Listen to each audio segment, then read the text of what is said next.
আসসালামু আলাইকুম ওরহমতুল্লাহি ওবারাকাত। ইন্নাল হামদুলিল্লাহ আসসালাতু আসসালামু আলা রাসূলিল্লাহ ওয়া বা'দ। সম্মানিত দর্শক ও শ্রোতা মণ্ডলী, আজকে আমরা যে বিষয়টি নিয়ে আলোচনা করব, বিষয়টি হলো ফেসবুকে আমরা অনেকেই দেখেছি শত বছর বয়সী এক মুরব্বী চাচা, তিনি অন্ধ, কিন্তু লাঠির মাধ্যমে এবং তিনি চোখে না দেখার পরেও তিনি কিন্তু নামাজ পড়ার জন্য তার বাড়ি থেকে একা একা নামাজ পড়ার জন্য জামাতে শরীক হওয়ার জন্য মসজিদে যাচ্ছেন। শুধু তাই না, তিনি কিন্তু নামাজ পড়ছেন না, বরং তিনি মসজিদও পর্যন্ত আজান দিচ্ছেন। সম্মানিত দর্শক ও শ্রোতা মণ্ডলী, এই যে ব্যক্তিটি চোখে দেখছে না, তিনি কিন্তু তাকে মসজিদে নেওয়ার মতো কেউই নেই, বরং তিনি একা একা মসজিদে উপস্থিত হচ্ছেন এবং জামাতের সাথে। এই ব্যাপারে রাসূল করিম সাল্লাল্লাহু আলাইহি সাল্লামের কি কোনো হাদিস আছে যে অন্ধ ব্যক্তিদের মসজিদে যেতেই হবে? মুসলিম শরীফের হাদিস, হজরত আবু হুরায়রা রাদিয়াল্লাহু তাআলা আনহু থেকে বর্ণিত, আল্লাহ রাসূল সাল্লাল্লাহু আলাইহি ওয়াসাল্লামের কাছে এক অন্ধ ব্যক্তি আসলেন।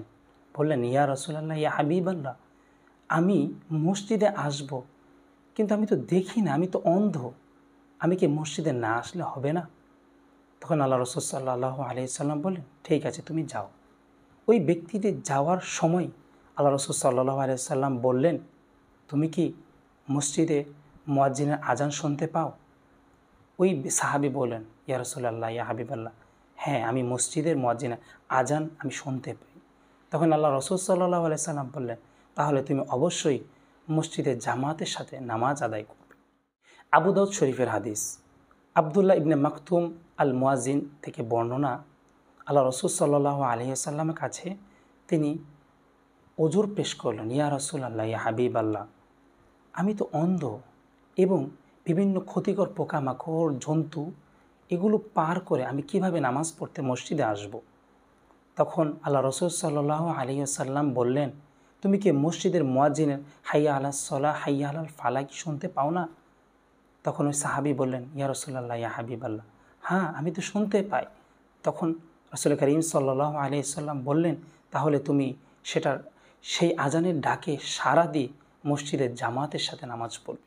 সম্মানিত দর্শক ও শ্রোতা মণ্ডলী, একাকী নামাজ পড়লে যেই সওয়াব পাওয়া যায়, এর চেয়ে ২৭ গুণ বেশি সওয়াব পাওয়া যায় জামাতের সাথে নামাজ পড়া। এবং রাসূল করিম সাল্লাল্লাহু আলাইহি ওয়াসাল্লাম খুবই ক্ষিপ্তভাবে বলেছেন, যখন আজান হয়ে যায় এবং নামাজ শুরু হয়, তখন যারা ঘরের মধ্যে থাকে, যে যুবকরা বা যে পুরুষরা ঘরের মধ্যে থাকে, আমার মন চায় আমি হুকুম করি আমার উম্মতদেরকে যে তোমরা আমাকে কিছু লাকড়ি সংগ্রহ করে দাও।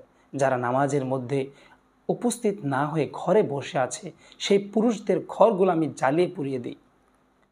নামাজের কতটুকু গুরুত্ব রয়েছে পেয়ারা হাজিরিন, এই ব্যক্তিটিকে যদি আমরা খেয়াল করি, সেই ব্যক্তিটির মধ্যে সাহাবায়ে কেরামদেরকে আমরা দেখিনি, কিন্তু এই ব্যক্তির মধ্যে এত বৃদ্ধ, তারপরেও সে শুধু নামাজ জামাতের সহিত পড়ছে না, বরং সে আজান দিচ্ছে, মুয়াজ্জিনের দায়িত্বটুকুও পালন করছে। আমাদের উচিত আমাদের সুস্থ শরীরে নামাজের প্রতি গুরুত্ব দেওয়া, নামাজকে অবহেলা না করা।